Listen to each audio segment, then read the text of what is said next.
Hello guys, welcome back to the channel. कैसे हैं आप लोग? I hope you all are well. तो चलिए आज फिर एक नए टॉपिक के साथ इस वीडियो की शुरुआत करते हैं। आज का जो हमारा टॉपिक है वो है साइंस चैप्टर का the human I and the colourful world, है ना, मानव आंख और रंगीन दुनिया। तो इसमें हम लोगों को टॉपिक को पढ़ना है पूरे बढ़िया से, है ना। इसके बारे में हमें बहुत कुछ जानना है। इस टॉपिक में ह्यूमन आई के बारे में जानना है और आई में किस तरह का इमेज बनता है, किस तरह से रंग, जितने तरह के कलर हैं वो फॉर्म करते हैं, इन सभी के बारे में हम लोग इस चैप्टर में, इस टॉपिक में आज डिस्कस करेंगे। ठीक है, तो जैसा कि आप लोग देख रहे हैं ऊपर में हमने हेडिंग लगा लिया है द ह्यूमन आई। तो चलिए आज इस वीडियो की शुरुआत करते हैं। आई होप आप लोग इसे बहुत अच्छे से एंजॉय करेंगे, ओके, और अपने एग्ज़ाम के प्रिपरेशन के हिसाब से तैयारी करेंगे। तो चलिए आज का वीडियो शुरू करते हैं। तो देखिए, सबसे पहले मैंने लिखा है ह्यूमन आई। अब उस ह्यूमन आई में सबसे मोस्ट जो हमारा जो टॉपिक बनता है वो बनता है प्रिज्म से। ठीक है, प्रिज्म होता है। उसके बाद फिर refraction of light through prism, है ना। प्रिज्म से लाइट को जब हम लोग पास कराते हैं तो क्या घटना घटती है ना। और इमेज ऑफ प्रिज्म, जैसा कि आप लोग देख पा रहे होंगे, है ना। ये मैंने तीन इसके क्या है कि मैंने इसके डिवीजन हमने किए हैं, है ना। तो फर्स्ट हम लोग जानेंगे प्रिज्म के बारे में। ठीक है, ये प्रिज्म क्या है हमारा। तो triangular glass prism has two triangular base and 3 rectangular base incline to each other, है ना। इसमें क्या होता है कि ट्रायंगुलर प्रिज्म में दो जो होते हैं हमारे ट्रायंगुलर बेस होते हैं, है ना। दो हमारे ट्रायंगुलर बेस होते हैं और ये जैसा दिया हुआ है ना, 2 triangular base and 3 rectangular base, है ना, इंक्लाइन टू ईच अदर। ठीक है, तो ये क्या होता है, ये कांच का बना हुआ प्रिज्म होता है ना, जिसमें 2 हमारे ट्रायंगुलर बेस होते हैं और 3 हमारे रेक्टेंगुलर बेस होते हैं।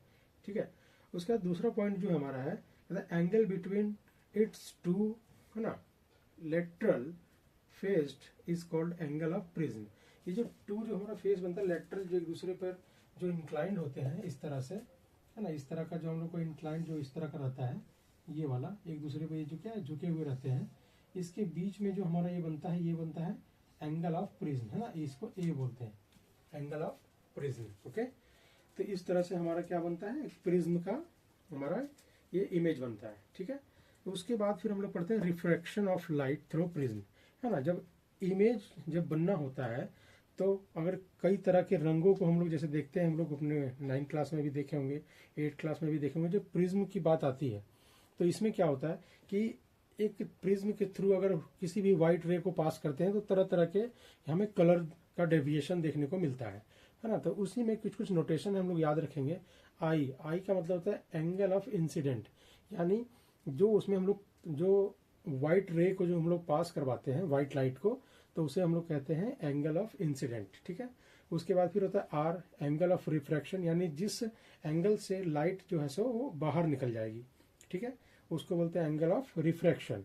फिर आता है ई है हमारा एंगल ऑफ इमरजेंस। ठीक है, एंगल ऑफ इमरजेंस बोलते हैं उसे। और डी होता है एंगल ऑफ डेविएशन। ठीक है, वो कितने तरह से डेविएट करता है, एंगल ऑफ डेविएशन। तो आई, आर, ई और डी, ये सारे के सारे को आप लोग को बढ़िया से याद रखना है ना। Angle of incident, angle of refraction, angle of emergence और एंगल ऑफ डेविएशन। ठीक है, इन सभी के बारे में बढ़िया से आप लोग को याद रखना है ना।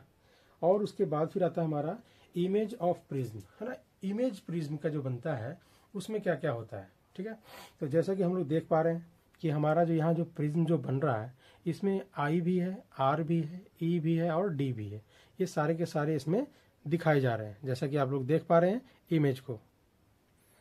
तो देखिए, इसमें जो हमारा जो इमेज है ये हमारा क्या है, ये जो आई जो हमारा है ये क्या है, ये जो इंसिडेंट हो रहा है, यानी यहाँ से रे इस प्रिज्म में हम लोग क्या कर रहे हैं, पास करवा रहे हैं। तो ये बन गया हमारा एंगल ऑफ इंसिडेंट, यानी यहाँ से हमारा ये जो एंगल बना है ना, एंगल ऑफ इंसिडेंट। अब यहाँ से जब ये रे जो है, देखिए इसका रे का पोजीशन देखिए, ये ऐसा, यानी इसको इधर जाना चाहिए था, लेकिन ये प्रिज्म की बनावट ऐसी होती है ना। ये क्या होता है कि ये हमारा यहाँ बैंड कर जाता है, तो बैंड करने से यहाँ पर देखिए क्या बना, आर, एंगल ऑफ रिफ्रैक्शन। और इसी बैंड के थ्रू फिर यहाँ पर जब प्रिज्म का एक और दूसरा जो फेस आता है तो यहाँ से रे और बैंड करती है, तो ये जो बैंड करती है तो इसके बीच में हमारा बनता है एंगल ऑफ इमरजेंस। ठीक है, अब इसी एंगल ऑफ इमरजेंस के इस रे को जब पीछे हम लोग आगे बढ़ाते हैं और जो एंगल ऑफ इंसिडेंट जो हमारा जो था ये आगे जब डॉटेड लाइन में बढ़ता है तो यहाँ पर जो बीच में हमारा जो बनता है एंगल ऑफ डेविएशन बनता है। ठीक है, तो इस तरह से हमारा आई, आर, ई और डी का फॉर्मेशन होता है। इससे रिलेटेड क्या क्या बातें हैं हम लोग एक एक करके इसमें इसको जानते हैं। ठीक है, देखिए तो एक एक बात को हम लोग समझते हैं कि इसमें क्या क्या पॉइंट्स हमें जानने हैं। ठीक है, तो सबसे फर्स्ट पॉइंट जो हमारा दिया हुआ है बोलता है emergent ray is not parallel to the incident ray, है ना, as in glass slab but bent at an angle D, है ना। ये क्या होता है कि हमारा इमरजेंस रे जो है वो हमारा पैरेलल नहीं होता है इंसिडेंट रे के, है ना। इमरजेंस रे जो है और वो जो हमारा पैरेलल रे है, सॉरी ये जो हमारा है क्या है आपका इमरजेंट रे और इंसिडेंट रे, ये दोनों एक दूसरे के पैरेलल नहीं होते हैं, है ना। लेकिन क्या होता है ये बैंड करते हैं एंगल ऑफ ये यहाँ पे डी पे, है ना, डेविएशन पे। ठीक है, ये हमारा फर्स्ट पॉइंट था। और सेकंड पॉइंट देखिए क्या दिया हुआ इसमें। सेकंड पॉइंट है कि this is because in a prism the two refracting surfaces are inclined at an angle, है ना। ऐसा इसलिए होता है क्योंकि प्रिज्म में दो, है ना, जो होते हैं रिफ्रैक्टिंग सरफेसेस होते हैं। ठीक है, इनके कोण क्या होते हैं आपस में झुक जाते हैं। ठीक है, और कांच का स्लैब एक दूसरे के क्या होता है समानांतर होता है। अगला जो दिया हुआ है वेयर एज, है ना, in a glass slab they are parallel to each other, है, लेकिन ग्लास स्लैब के हिसाब से क्या होता है ये एक दूसरे के पैरेलल होते हैं। ठीक है, तो इस तरह से हमारा फॉर्मेशन होता है एंगल ऑफ। देखिए हमारा जो अगला टॉपिक है वो है फॉर्मेशन ऑफ स्पेक्ट्रम। हमारा स्पेक्ट्रम बनता कैसे है ना। स्पेक्ट्रम का मतलब जैसे आपने इंद्रधनुष देखा होगा, है ना। इंद्रधनुष में क्या हो कि हमारा वो पूरा का पूरा 7 कलर का उसमें दिखाई देता है और वो गोल टाइप का बनता है ना। तो वो उसको बोलते हैं हम लोग स्पेक्ट्रम बोलते हैं, है ना।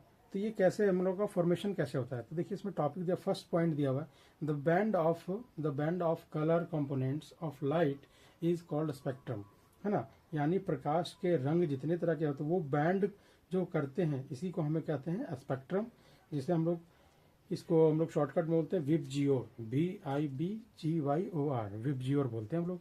ठीक है, सेकेंड इसका दिया हुआ पॉइंट क्या, spectrum is formed as different colours of light bend pass through the prism, है ना। यानी जितने तरह के कलर के जो हमारे कंपोनेंट होते हैं वो क्या करते हैं प्रिज्म से हमारा बैंड करते हैं, और बैंड करने से, है ना, क्या होता है हमारा स्पेक्ट्रम का निर्माण होता है और तरह तरह के कलर का फॉर्मेशन होता है ना। जैसे देख पा रहे हैं आप लोग नीचे प्रिज्म बना हुआ है और प्रिज्म से हम लोग व्हाइट लाइट को हम लोग पास करवा रहे हैं। और व्हाइट लाइट जब पास करता है प्रिज्म के थ्रू तो ये चूंकि क्या है कि फेस हमारा इंक्लाइंड है तो ये क्या होता है कि ये रे जो होती है मुड़ती है, बैंड करती है। तो बैंड करने से क्या होता है हमारा विबजियोर, जितनी तरह की लाइट का फॉर्मेशन होता है जो स्पेक्ट्रम होते हैं वो हमें निकल करके आते हैं, है ना। V से हमारा वायलेट हो गया, है ना, I से हमारा इंडिगो हो गया, B से ब्लू हो गया, G से ग्रीन हो गया, Y से येलो और O से ऑरेंज और R से हो गया हमारा रेड, है ना। ये हमारा विबजियोर स्पेक्ट्रम बन करके आता है। ये लाइट के बैंड होने से ही हमारा स्पेक्ट्रम बनता है, लाइट के बैंड होने से ही हमारा तरह तरह के कलर का फॉर्मेशन होता है। ओके, आई होप आप लोग यहाँ तक समझे होंगे। चलिए इसके आगे देखते हैं। चलिए अब इसमें आगे हम लोग देखते हैं कि क्या है। जैसा कि आप लोग ऊपर प्रिज्म देख पा रहे होंगे, व्हाइट लाइट वहां से पास कर रहा है और ये व्हाइट लाइट प्रिज्म के थ्रू गुजरने के बाद क्या होता है ये 7 कलर में डिवाइड हो जाता है। यही हमारा क्या है स्पेक्ट्रम है ना। विबजियोर हमारा बनता है। तो इसमें होता क्या है कि कौन कौन से कलर ज्यादा बैंड होते हैं, कौन सा कलर कम बैंड होता है। तो ये दिया हुआ ऊपर में लिखा हुआ है कि violet colour bend the maximum, है ना। वायलेट कलर जो है ज्यादा मैक्सिमम बैंड होता है पूरा का पूरा। देखिए सबसे नीचे क्या है V लिखा हुआ है और थोड़ा सा कम बैंड में जो सबसे ऊपर में वो क्या है R लिखा हुआ है, यानी रेड कलर का। And red colour bands least, और रेड कलर का जो हमारा जो बीम होता है वो क्या है कम है, सो वो मुड़ता है ना, और वायलेट कलर ज्यादा मुड़ता है। ठीक है, तो चलिए अब इसका अगला टॉपिक लेते हैं, फॉर्मेशन ऑफ रेनबो। हमारा रेनबो, आसमान में जो रेनबो बनता है वो कैसे कैसे इसके फॉर्मेशन होती है इसके बारे में हम लोग जानते हैं। ठीक है, ये हमारा क्या क्या इसमें दिया हुआ पॉइंट्स को हम लोग इसको डिस्कस करेंगे। ठीक है, देखिए फर्स्ट पॉइंट लिखा हुआ है कि rainbow is a natural spectrum seen in the sky after rain, है ना। जब बारिश होती है हमारा तो बारिश के बाद हमें क्या होता है, ये दिखाई पड़ता है ना। जब बारिश होगा उसके बाद ही रेनबो बनता है, पहले नहीं बनता है ना। जैसे कि आप लोग जानते भी होंगे कि बारिश के बाद ही हमारा क्या है, रेनबो का फॉर्मेशन होता है, और उससे पहले तो बनता नहीं है ना। तो ये ज़्यादा दिखाई देता है हमें, ठीक है। दूसरा है कि it is formed by the refraction, dispersion and total internal refraction, ठीक है, रिफ्लेक्शन। ये इतने तरह की घटनाओं के बाद हमें कहा है कि रेनबो बनता है। अगला जो हमारा पॉइंट है, again refraction of sunlight incident, है ना, on the tiny water droplets present in atmosphere through those acts as a small prism. ये क्या होता है कि जब बारिश होती है ना, तो बारिश के होने के बाद एटमोस्फेयर में हमारे कुछ न कुछ जो पानी की जो बूंदें होती है, ड्रॉपलेट्स होती है, वो मौजूद होती है ना। तो इसके चलते क्या होता है कि वो पानी की बूंदों पर जब सनलाइट पड़ता है तो वो हमारा एक प्रिज्म का काम करते हैं, ठीक है। वो छोटे छोटे प्रिज्म के रूप में काम करते हैं, जिसके थ्रू वो प्रिज्म का अगर काम करेगा तो इसका मतलब क्या हो गया कि जब प्रिज्म से किसी भी सनलाइट अगर गुजरेगा तो वो क्या है कि एक स्पेक्ट्रम का निर्माण करेगा, है ना, वो स्पेक्ट्रम बनेगा, ठीक है। तो ये ड्रॉपलेट्स जो होते हैं हमारे एटमॉस्फेयर में, उसके चलते ये बनता है।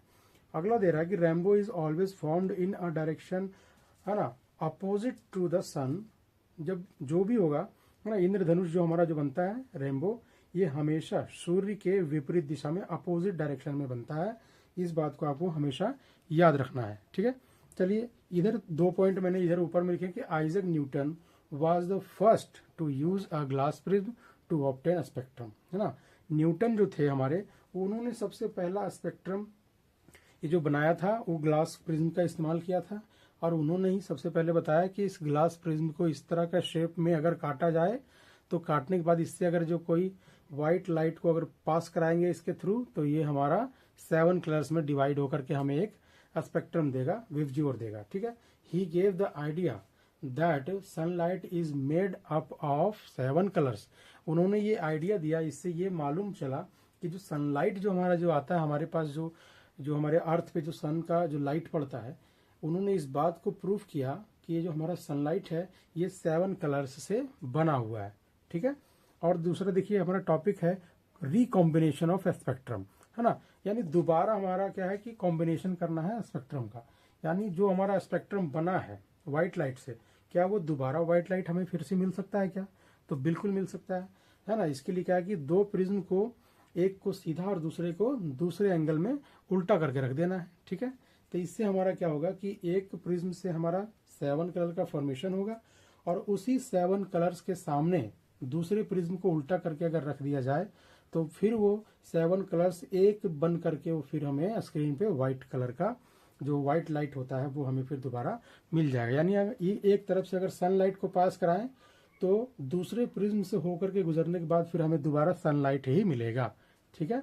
यानी इधर से व्हाइट लाइट हमने पास कराया फर्स्ट प्रिज्म से, तो हमारा क्या बना, विबजियोर बन गया, ठीक है। और उस विबजियोर जो बन रहा है हमारा, उसी के सामने हमने क्या किया, एक और प्रिज्म को लगा दिया, और उसके थ्रू ये जो हमारे पूरे के पूरे जो 7 कलर्स के जो स्पेक्ट्रम जो बने हैं वो उसके थ्रू अगर पास करेगा तो फिर से हमारा व्हाइट लाइट का फॉर्मेशन हो जाएगा। इस तरह से रिकॉम्बिनेशन ऑफ स्पेक्ट्रम हो गया, है ना। यानी व्हाइट लाइट को हमने पहले कलर में कन्वर्ट किया, स्पेक्ट्रम में कन्वर्ट किया, और स्पेक्ट्रम को फिर से दोबारा हमने क्या कर दिया, उसको व्हाइट लाइट में कन्वर्ट कर दिया, ठीक है। चलिए इसका अगला टॉपिक देखते हैं, स्कैटरिंग ऑफ लाइट।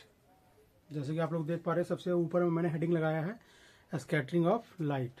तो इसका फर्स्ट पॉइंट जो दिया हुआ है, the phenomenon of change in direction of light and striking N obstacle like an atom, molecule, dust particle and water droplets. मतलब बता रहा है क्या, स्कैटरिंग ऑफ लाइट यानी ये जो लाइट का जो है सो पूरा का पूरा स्कैटर जो करता है, जिसके चलते अभी हमने देखा था कि प्रिज्म से जब कोई लाइट स्कैटर करता है तो वो 7 रंगों में डिवाइड होता है। इसी तरह से हमारे जो एटमॉस्फेयर है उसमें क्या है कि बहुत सारे क्या होते हैं, छोटे छोटे पार्टिकल होते हैं, है ना, एटम होते हैं, मॉलिक्यूल्स होते हैं, डस्ट पार्टिकल होते हैं, और वाटर ड्रॉप्स यानी पानी की भी कुछ कुछ बूंदे होती हैं। जब उन पर कोई सनलाइट पड़ता है तो उसके चलते क्या होता है कि वो सारा ये घटना घटता है कि जिसके चलते हमारा सारा का सारा लाइट स्कैटर करता है और हमें वो चमकता हुआ दिखाई देता है, ठीक है। तो इसको हम लोग बोलते हैं स्कैटरिंग ऑफ लाइट। चलिए दूसरा हमारा टॉपिक है टिंडल इफेक्ट। है। ये टिंडल इफेक्ट आपके एग्जाम के हिसाब से बहुत इंपॉर्टेंट टॉपिक है, तो इसके पॉइंट्स को आप लोग याद रखिए। और इस सारे के सारे 3 पॉइंट्स मैंने लिखे हैं, इन तीनों पॉइंट को अच्छे से आप लोग याद रखिए, ठीक है। तो फर्स्ट पॉइंट दिया हुआ है, the phenomenon of a scattering of light by the colloidal particle like a smoke, tiny water drops, suspended dust particle, molecules and gases, है ना, इन प्रेजेंट इन एटमोस्फेयर। बोलता क्या है कि एटमोस्फेयर में प्रेजेंट धुआं, है ना, छोटे छोटे पानी के कण और कुछ कुछ डस्ट, है ना, जो धूल कण होते हैं, इन सभी से जो हमारा जो सनलाइट स्कैटर करता है, इसका फर्स्ट जो हमारा बनता है टिंडल इफेक्ट बनता है, जहां से हमें ज्यादातर रोशनी देखने को मिलती है। It made the path of light visible, है ना। टिंडल इफेक्ट में क्या होता है कि जब कोई भी लाइट गुजरती है किसी पाथ से, तो वो चीजें हमें देखने को मिलती है। जैसे आप लोग इसका अच्छा बेहतरीन एग्जाम्पल देख पाते होंगे, जब किसी अंधेरे कमरे में आप लोग जब जाते होंगे और वहां पर कभी टॉर्च जब आपने जलाया होगा, तो टॉर्च का क्या होता है, एक पाथ होता है, यानी उस टॉर्च के पाथ में जितने भी ऑब्जेक्ट होंगे हमें दिखाई देंगे, और उसके अलावा अगर कोई दूसरा अगर जो साइड होता है वो पूरा का पूरा अंधेला साइड होता है, वहां पर हमें बहुत कम दिखाई देता है, बहुत कम रोशनी मालूम पड़ती है ना। तो ये सारा का सारा टिंडल इफेक्ट होता है, जिसके चलते हमारे टॉर्च को जलाने से वो पाथ हमारा विजिबल हो जाता है ना। तो ये टिंडल इफेक्ट के कारण ही हो पाता है। दूसरा है कि colour of a scattered light depends upon size scattering particle, यानी वो कितना बड़ा पार्टिकल है जिससे स्कैटर कर रहा है। अगर कोई बहुत छोटा सा कण होगा तो वो बहुत ज्यादा लाइट को स्कैटर नहीं कर पाएगा, है ना। अगर कोई बहुत बड़ा है, जैसे आप लोग कभी टॉर्च मारिए किसी शीशे पे, तो शीशे पर मारने से क्या होगा, हमारा वो लाइट बहुत ज्यादा स्कैटर करेगा, वो बहुत ज्यादा चारों तरफ लाइट को फैला देगा, है ना। तो इससे हमारा क्या होगा कि लाइट चारों तरफ उस कमरे में फैल जाता है, ठीक है। चलिए इसका अगला पॉइंट देखिए अगला जो हमारा टॉपिक बनता है ब्लू कलर स्काई। हमारा जो आसमान जो है सो वो किस कलर का दिखाई देता है, ब्लू कलर का, ठीक है। तो इसके पॉइंट मैंने लिखा है कि when sunlight pass through the atmosphere, fine particle in air scatter light of shorter wavelength, है ना, सच एज ब्लू मोर स्ट्रेंगली देन रेड। क्या बोलता है कि जब सनलाइट पास करता है हमारे एटमॉस्फेयर से, तो जो फाइन पार्टिकल्स होते हैं एयर में, है ना, वो स्कैटर करते हैं लाइट को, है ना, और उसके शॉर्टर वेवलेंथ को, यानी जिसका वेवलेंथ कम होता है, तो उसको वो लोग क्या करते हैं, स्कैटर करते हैं। इसमें सबसे अच्छा बोलता है कि रेड से ज्यादा अच्छा ब्लू का स्कैटरिंग होता है ना, जो कम वेवलेंथ के होते हैं। तो उसके चलते हमारा आकाश क्या होता है, वो नीला दिखाई देने लगता है। चलिए अगला है ट्विंकलिंग ऑफ स्टार्स, है ना, यानी तारों का टिमटिमाना। जो तारे को हम लोग देखते हैं आसमान में, तो तारे क्या हैं, ट्विंकल करते हैं, टिमटिमाते हुए हमें दिखते हैं। तो उसके पीछे की क्या घटना है, तो बोलता है stars are point size, source of light are they are very distanced. यानी क्या है कि तारे जो है बहुत ज्यादा दूर के में स्थित होते हैं। हमारे जो एटमॉस्फेयर में जो हमारा जो वायुमंडल है, उसमें तारे जो है बहुत ऊंचाई पे हैं, इसके चलते क्या हो, हमें वो पॉइंट के जैसे दिखाई देते हैं, है ना। एपेरेंट पोजीशन ऑफ स्टार्स, है ना, fluctuates and amount of light entering eyes, है ना, flickerings as physical condition of atmosphere keeps changing. क्या होता है कि जब हम लोग तारे को जब देखते हैं, तो ये एटमॉस्फेयर के चलते क्या होता है, वो बार बार फ्लक्चुएट करता है ना, क्योंकि वायुमंडल में हवा है ना, तरह तरह के गैसेस हैं, ये चारों तरफ से एक देश से दूसरे जगह क्या है, फ्लूट्स करते रहते हैं, इधर से उधर घूमते रहते हैं, है ना। तो जिसके चलते क्या होता है कि जब हम लोग देखते हैं उस तारे को, तो हमें जो इतना फ्लक्चुएशन जो होता है एटमॉस्फेयर में, उस कंडीशन के चलते हमें क्या होता है कि वो तारे हमें महसूस होते हैं कि वो टिमटिमा रहे हैं, ठीक है। अगला पॉइंट दे रहा है कि प्लैनेट्स डू नॉट टिंकल, है ना। जो प्लैनेट्स होते हैं, हमारे जो ग्रह होते हैं, वो टिंकल नहीं करते, दे आर, है ना, जैसा दिया हुआ, they are much closer to earth and seen as extended source, total variation of light average to 0, है ना। ऐसा इसलिए होता है कि प्लैनेट्स हमारा क्या है, ट्विंकल नहीं करते हैं, क्योंकि वो क्या साइज में बहुत बड़े होते हैं और वो अर्थ के बिल्कुल सामने होते हैं, पास में होते हैं, है ना। जब पास में होगा, जैसे हम लोग वीनस को ले लेते हैं, है ना, वीनस को देखिए, तो क्या होता है कि वो हमारे बहुत ही नज़दीक में है, इसके चलते वो हमें क्लियर दिखाई देता है, वो क्या था, ट्विंकल नहीं करता। तो इसको आपको याद रखना है कि प्लैनेट्स डू नॉट ट्विंकल्स, है ना, क्योंकि उनका साइज भी बड़ा होता है और वो क्या होता है कि हमारे जो अर्थ है उसके बहुत ही नज़दीक में होते हैं। चलिए आई होप आप लोगों को ये टॉपिक अच्छा लगा होगा और हम लोग मिलते हैं अब नेक्स्ट वीडियो में। ओके।